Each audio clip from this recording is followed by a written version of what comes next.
Assalamu alaikum and welcome to the debate with myself, Chris Banbury. This evening we're going to be discussing the artificial intelligence revolution and its implications not just in this country but across the globe and indeed for Islam. For many, the artificial intelligence revolution means just one thing: will AI take my job? Ironically, last year Google searches for "is my job safe" doubled. Are these fears well grounded? Perhaps. For certain occupations, technological advances always meant that some tasks become unnecessary. Blacksmiths no longer shoe as many horses. Handle weavers are a thing in the past, and that lighters of gas lamps no longer trudge our streets. And certainly the moment of the introduction for new technology has often been used by employers to pay less for a smaller workforce, as Rupert Murdoch did in the battle with the Fleet Street printers when computerisation was introduced in the 1980s. So there will be a battle over redundancies, retraining and attempts to worsen pay and conditions. Entry-level warehouses and office jobs look most at risk, as an IPPR study points out, estimating that 11% of tasks done by workers are at risk. But even a larger impact may be on how workers do their jobs using the new AI tools.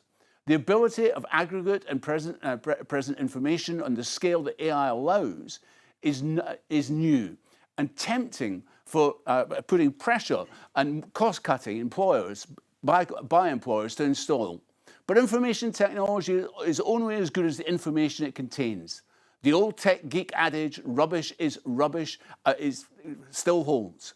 So we're asking and looking at, for instance, the Chinese deep set, what it says about the Uyghurs in China and what its answer it gets automatically in terms of that. So the struggles ahead may not be just about maintaining jobs and conditions, to manage change so that it benefits everyone, but also to struggle maintain critical voices among the AI chorus conducted by the global elites. Atomic scientists moved their doomsday clock closer to midnight than ever before to set it at 69 seconds before midnight, their theoretical turning point of annihilation. There is 1 second closer than it will be in last year. The Chicago-based non-profit time clock, which was set up in 1947 during the Cold War, monitors tensions that followed the World War II, and it's warned that the public about how close to humanity has come to destroying the globe. We have this this report. The countries that possess nuclear weapons are increasing the size and role of their arsenals, investing hundreds of billions of dollars in weapons that can destroy civilization many times over. Meanwhile, arms control treaties are in tatters, and there are active conflicts involving nuclear powers. The world's attempts to deal with climate change remain inadequate, as most governments fail to enact the financing and policy initiatives necessary to halt global warming. Advances in an array of disruptive technologies, including biotechnology, artificial intelligence, and in space, have far outpaced policy, regulation, and a thorough understanding of their consequences.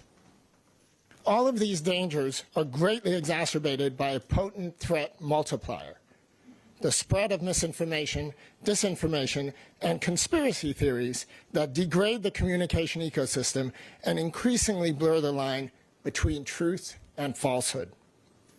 Globally, the music and film industries are grappling with the legal and ethical implications of AI models that can produce their own output after being trained on popular works written by composers and other artists.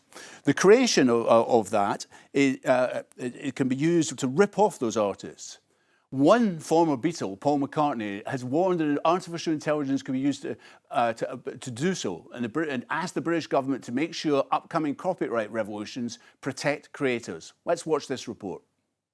Just worried about the copyrights not being protected, because if it gets a bit like the Wild West, then the people who created these copyrights don't benefit. So why shouldn't it be the guy who sat down and wrote yesterday? It should be something to do with him. By not protecting the copyrights, I think it'd be a shame, and I think you'd see a loss of creativity, which is a great pity, you know, because that's what brings so much joy to the world. Actually, you used a kind of machine learning technology to help produce the song you put out last. So, for instance, you get young guys, girls, coming up and they write a beautiful song and they don't own it and they don't have anything to do with it, and anyone who wants can just rip it off. I mean, the truth is the money's going somewhere.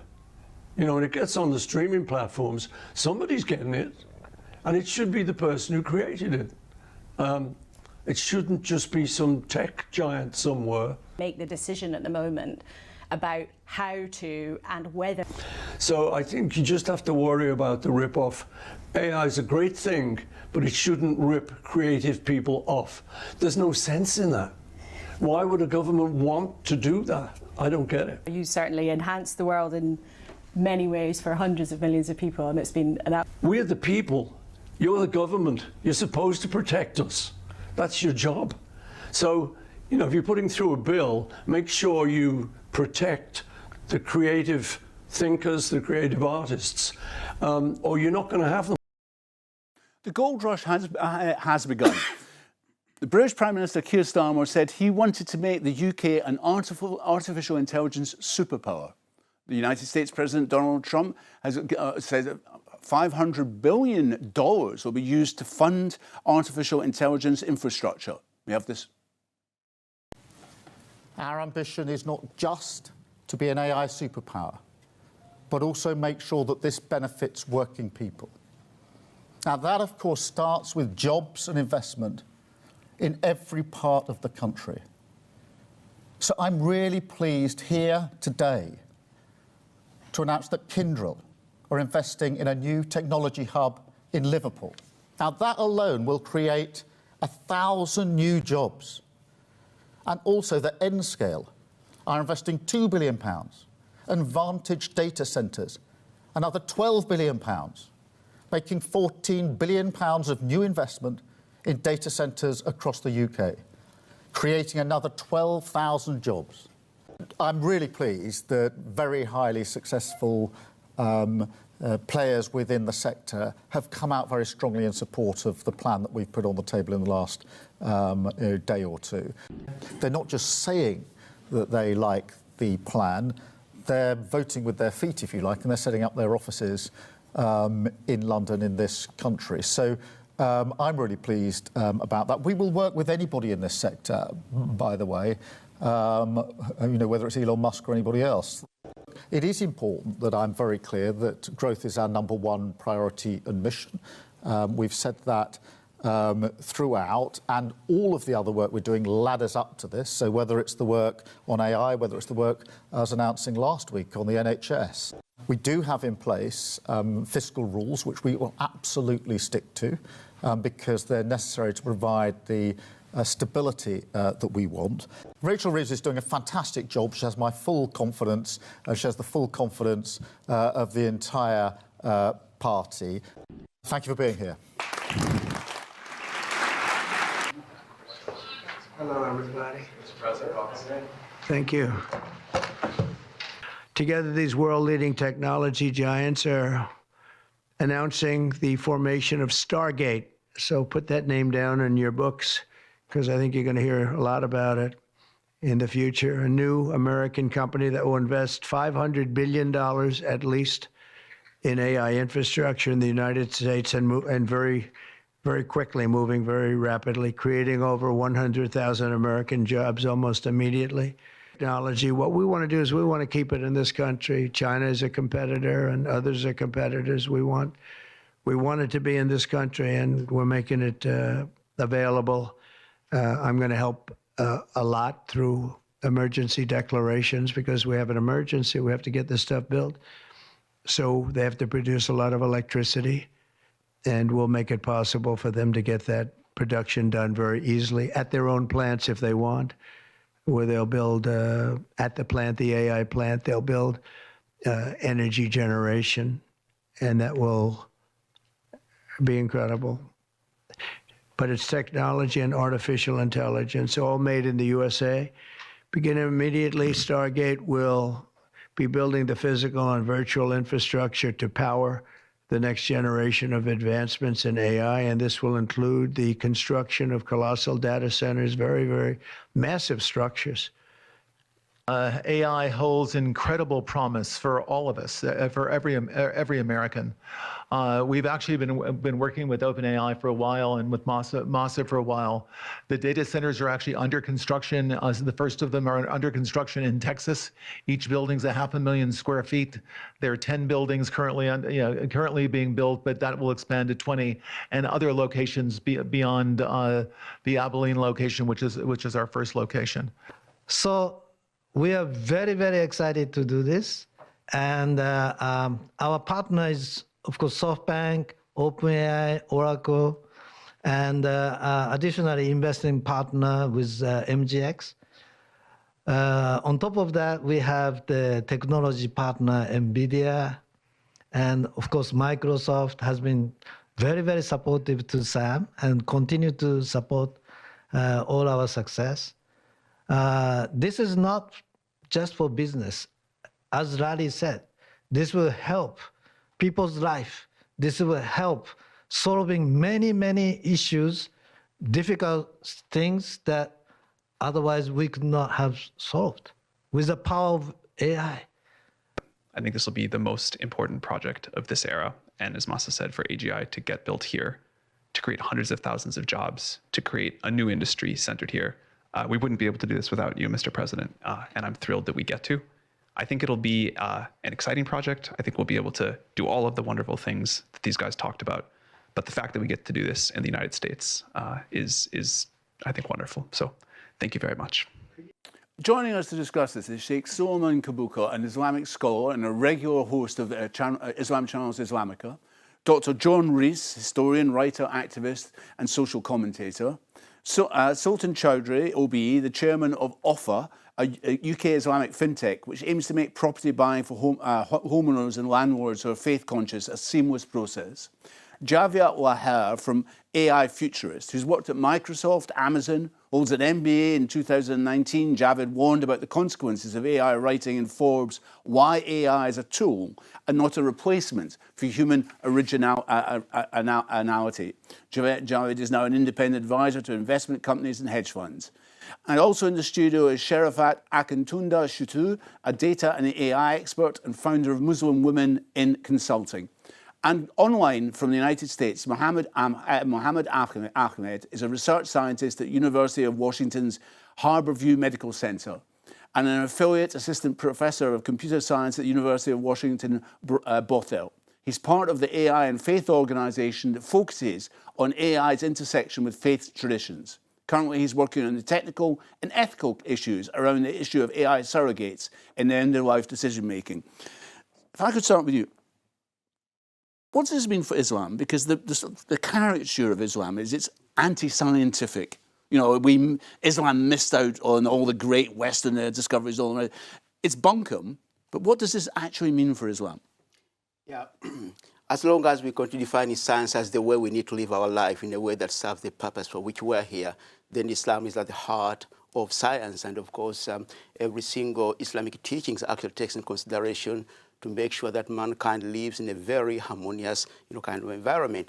And any kind of, technological, revolution and any advancement is meant to serve the purpose for which mankind is created. All the traditions of Islam, from the Quran and the sayings of the Prophet ﷺ, emphasize the fact that there is nothing of a human endeavor in human life that has not been guided and has been left, to just personal whim, but there is always, subtly or directly, a guidance so that mankind continue to serve the purpose for which it is created, being a steward of Allah in this planet. John Rees, I was just hearing about this guy saying this new technology is going to really benefit our lives. I'm thinking of all the new technology that's been introduced in my life, from emails, mobile phones, all the rest of it. Actually, it seems to have made work harder. Yes, I don't think that's a property of the technology itself. It's a property of the way in which it's adapted and adopted by society. You can introduce a new technology and it can produce better pay, better conditions, more leisure time. You can introduce a technology which will mean harder work, less pay, and less leisure time. And that's a battle that's constantly attended. Every introduction of new technology attended the building of the canals, the building of the railways, the introduction of the motor car, and you can go through the list. So whether it serves humanity or whether it serves people who just want to make a profit from other human beings. That's a battle that's still to be decided. Sultan Chowdhury, I mean, there's an ethical question here, isn't there? Because it could be a huge benefit for us, but it could also just be used by multinational corporations to make money. Absolutely, it's like any technology. How you deploy it, the reasons for what you use it are ultra important. People are scared about bias, and bias being amplified through AI. Rightly so. Data privacy. People are using AI is using our data without our consent. All of this is worrying, and of course, you've got these existential questions that come out around ethics about if AI carries on its trajectory, what does it mean for the human race? So you got all of this, I guess, creating anxiety. At the same time, people are using it every day in their lives. There's so many tools out there, from making their daily PowerPoint presentation really easily, or their spreadsheets at work to give them that extra productivity leaf and giving them more time. So, yeah, it's as Dr. Rees says, it's a balance, it's a trade-off, really. I mean, Javed, data is crucial to this, and I'm always a bit worried about how much, for instance, the deep state in this country has access to our data. Yeah. Have you used your phone today? Yeah. Have you walked down the street today? Yeah. I've used my Oyster card. I've done many things. Your actions are probably recorded 1,000 times plus a day. You're across multiple systems. Every time you check your social media, your email, you're constantly being profiled. There's an element of cookies based on your web search. So we are all profiled for consumer reasons. Advertisers, it's great for them because it's, Javed likes cars. Let's advertise cars to him. He likes trips to Dubai. Let's give him travel adverts, etc. But the point is, I think people are so comfortable sharing their information, they don't realise how much of their rights and expressions, etc., have given up to large companies. And Sheriff, it seems it's very male geeky. Am I right about that? No. Good. I'm here. And it's not male geeky, and AI is not new. I know we talk about AI since OpenAI and since ChatGPT, it's become more sort of dinner table conversation. But AI has always been around in different guises, in diagnostic guises. We've always used AI to run diagnosis. We've used AI for predictive analytics. We've used AI to predict and make forecast of what businesses and where businesses should go. And with generative AI, it's just the next iteration or the next generation of AI that's now saying more than just looking back and telling us where we need to go. It's now able to sort of generate insights by itself through agents or through chatbots or through the likes of ChatGPT, which we're all very familiar with, and DeepSeek. As to whether it's very geeky and male, please don't say that around me. It's definitely not male. Don't let me go down the list of women that have been involved in the development and generation Please of AI. do. I mean, we come from the history of mathematics, from the history of computing. We've always talked about women, and we've always talked about those women that have led in how we define technology. But a lot of time we like to talk about the men. Even when we go back to OpenAI, on the board of OpenAI, we've also got women on there as well that are actively shaping how we run AI. Turn to our guest in the United States, Mohammed. Could I just ask? I mean, we're seeing Donald Trump there is talking about the huge virtualities of that, going on about the benefits, bringing jobs, and this is crucial to the Trump narrative, bringing jobs back to America. And then they announced huge development, 1,000 jobs. It doesn't seem that much to me. Yeah, that's a great observation. And also to what Sam Altman was saying, that AI will create hundreds and thousands of jobs. I actually do believe that, but then the question is, are those jobs going to be for humans, or are those jobs going to be for AI agents? So out of those hundreds of thousands of jobs, most likely only a subset of those would be humans, for humans.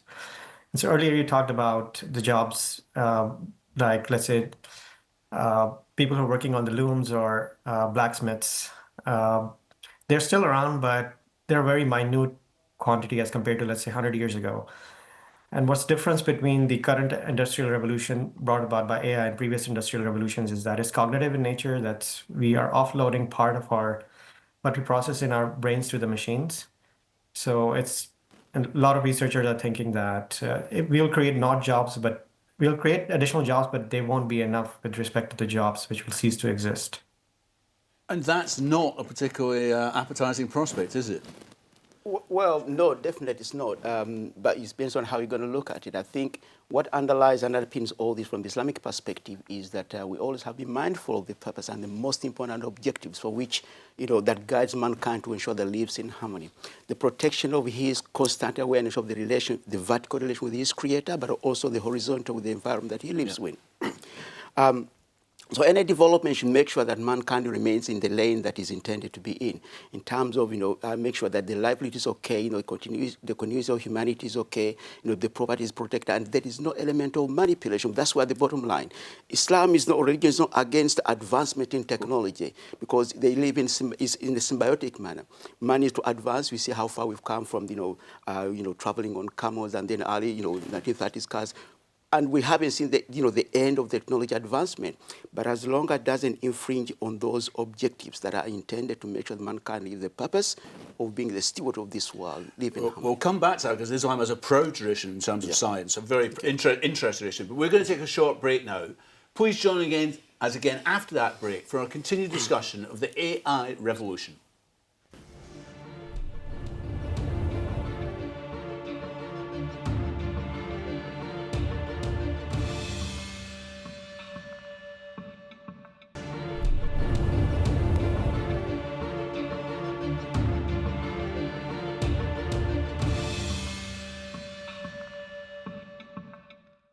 Welcome back to the debate with myself, Chris Banbury. We're discussing the AI revolution. John Rees, watching Donald Trump in that press conference in the White House, there was an obvious sub-agenda, not actually sub-agenda, I think it was almost open agenda, that is rivalry with China. And we're already seeing into the first days of the Trump administration, this is hotting up and AI is at the heart of it. Well, that press conference hasn't dated very well. Because there's Trump and the various people appearing with him saying, this is fantastic, it's all going to be built in America.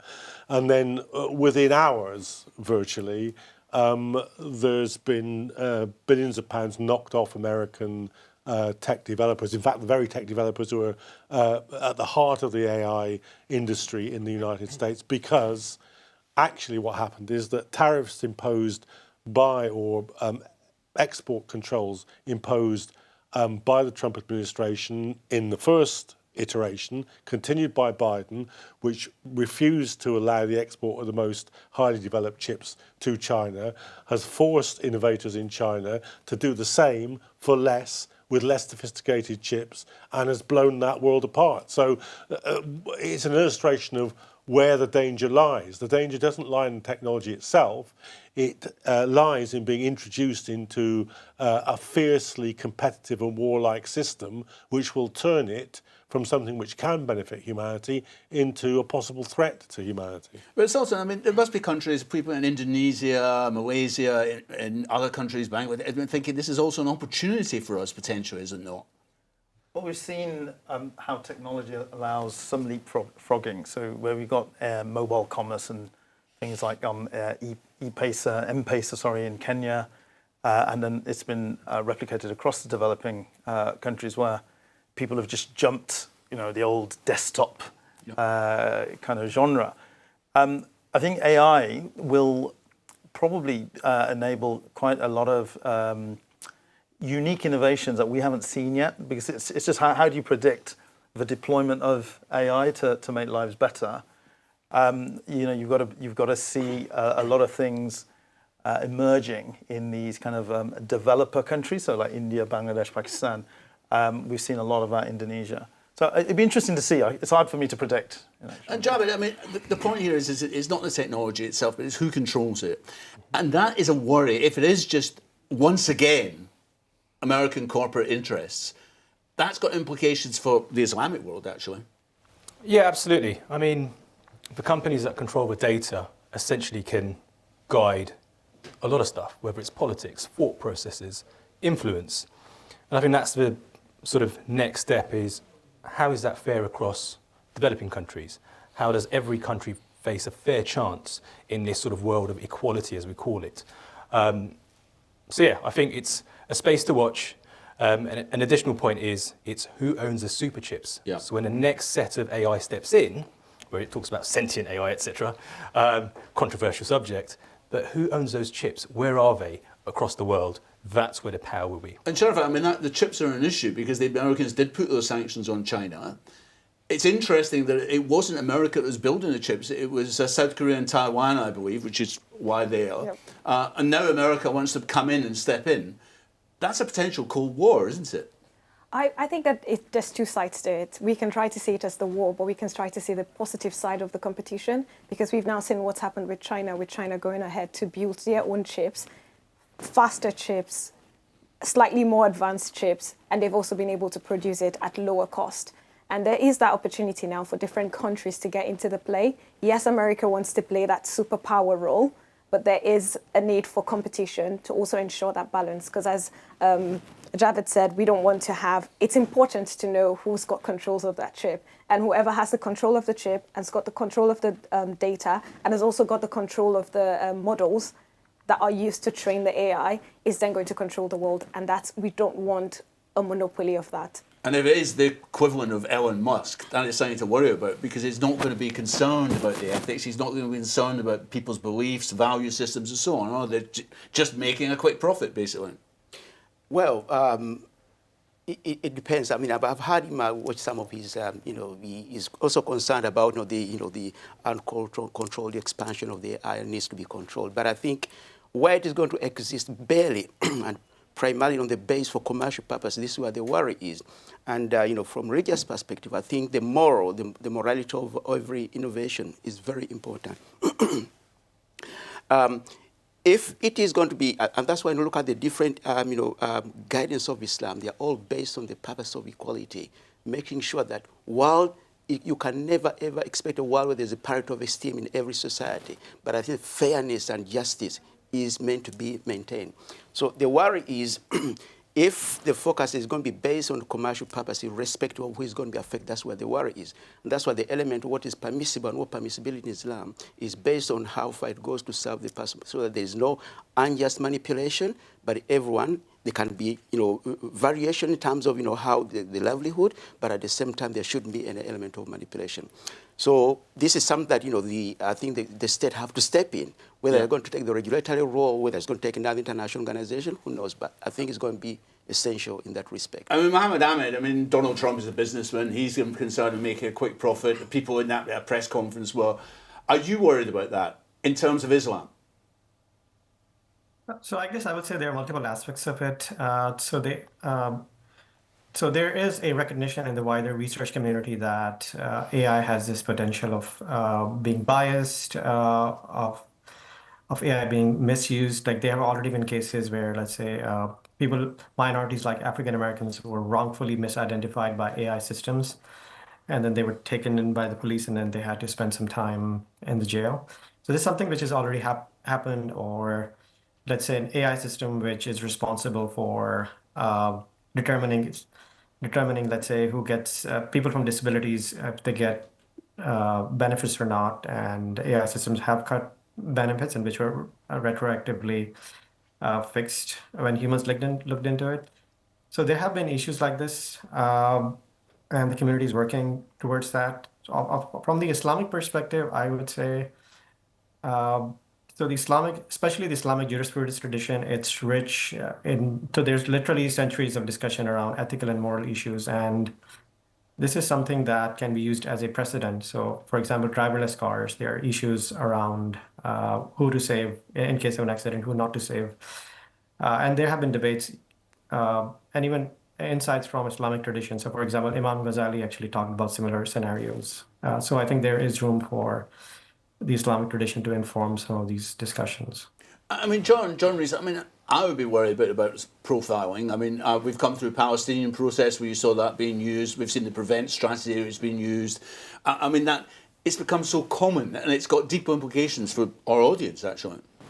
Yes, and there's going to be no way in which this technology will be neutral in the hands of the state. That's just not a possibility, given what we know about the nature of modern states. It won't even be limited to parliamentary democracies. There will be the most vicious autocracies on earth will be very quick adopters of this kind of technology. And I think the political debate here and the thoughts about regulation are lagging, as they often do, behind the technological realities. But they need to catch up real quick.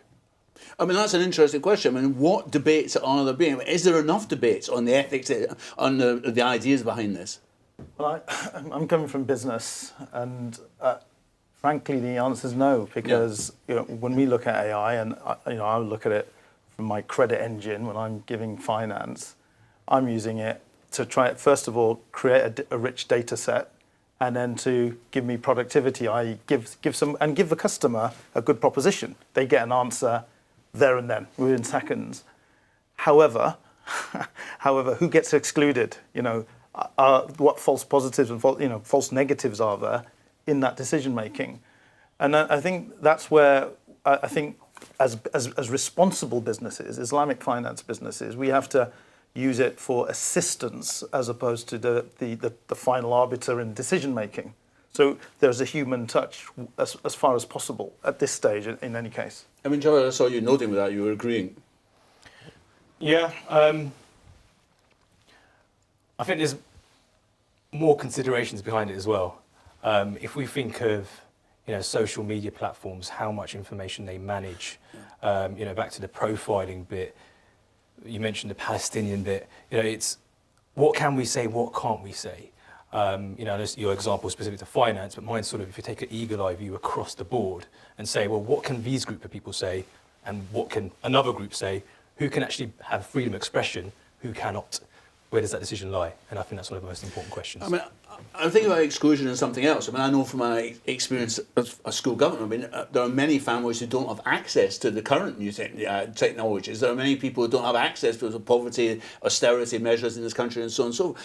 Is that going to be addressed? I think I'll just take it from 2 points. Before I talk about the access as well, is also looking at how we control and then we put legislation around AI.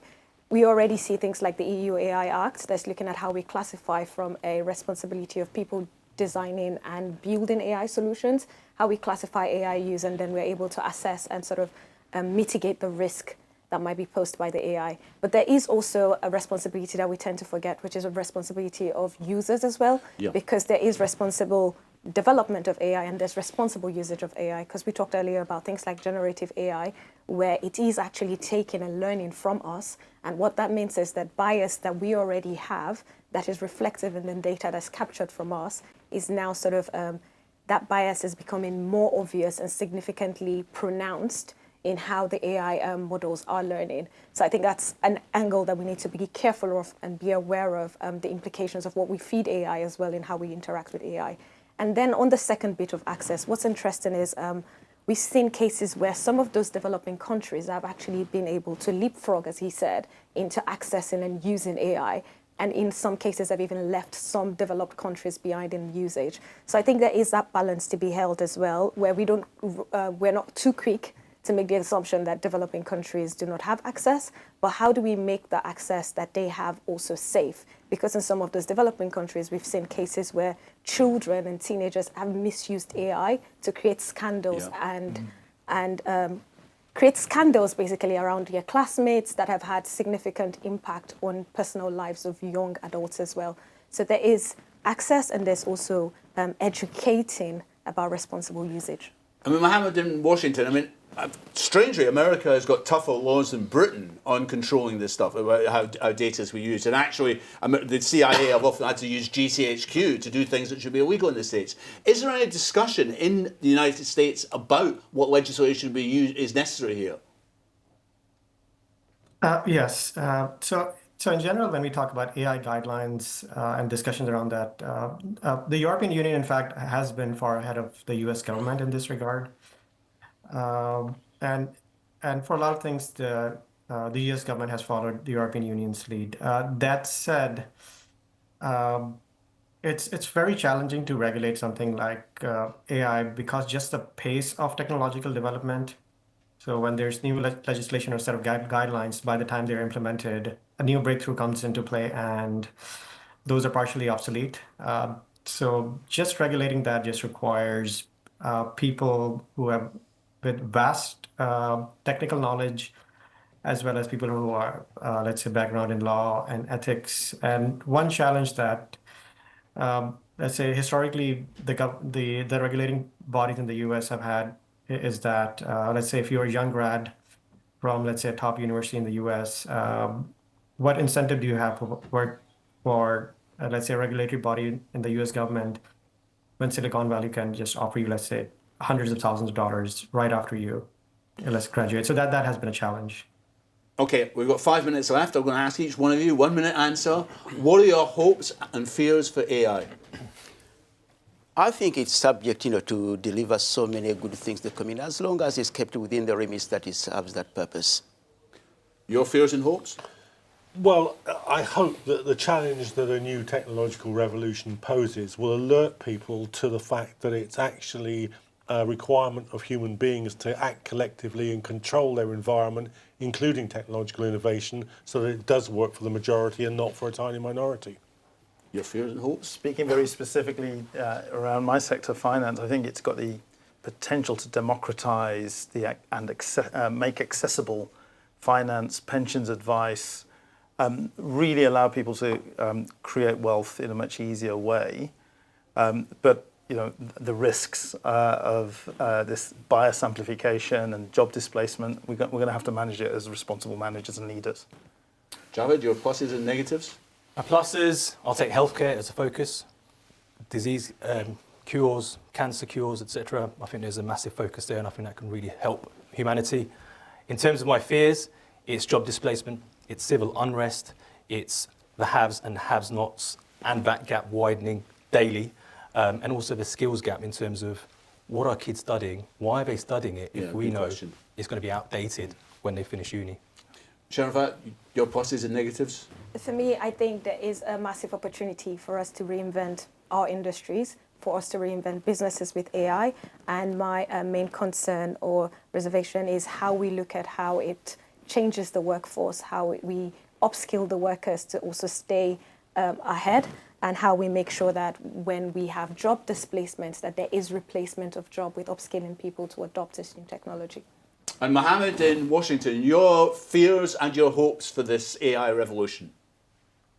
So my hope is that it will lead to a more equitable world, more distribution of power globally, and also the potential to, let's say, solve long-standing problems that, for example, in healthcare that we have been trying to solve. My fear is that in addition to job displacement, it can also lead to a world where people are atomized and they are interacting more with AI at the expense of socially connecting with other human beings. 30 seconds. Blue pill, red pill, the Matrix. Can you explain that? So which one, sorry? Which all of it. Sorry, which one? For the Matrix. For the I'm not quite familiar about that. Okay. Just explain a little bit. Okay, we'll pass. Thank you. No. Sultan? I can't remember the colours, to be honest. Red. We'll go red. Okay. We'll go red. Yeah, you want to go red as well? Wow. It depends on who holds the pill. Yeah? And are you worried about that? Yes. Yeah. And Mohammed? Red pill, blue pill in the Matrix here? Yeah. Okay, there you go, he's red pill. Well, there you are, you had a choice, red or blue. I'm Chris Banbury. Thank you for joining this episode of the debate on artificial intelligence and the revolution which is affecting our lives. I think I found it very informative myself. I hope you did. And I hope it's encouraged you to look more into this and the implications, not just for jobs and everything else, but for our belief systems as well. So, can I thank you for joining us? Join us again next week for another issue of the debate.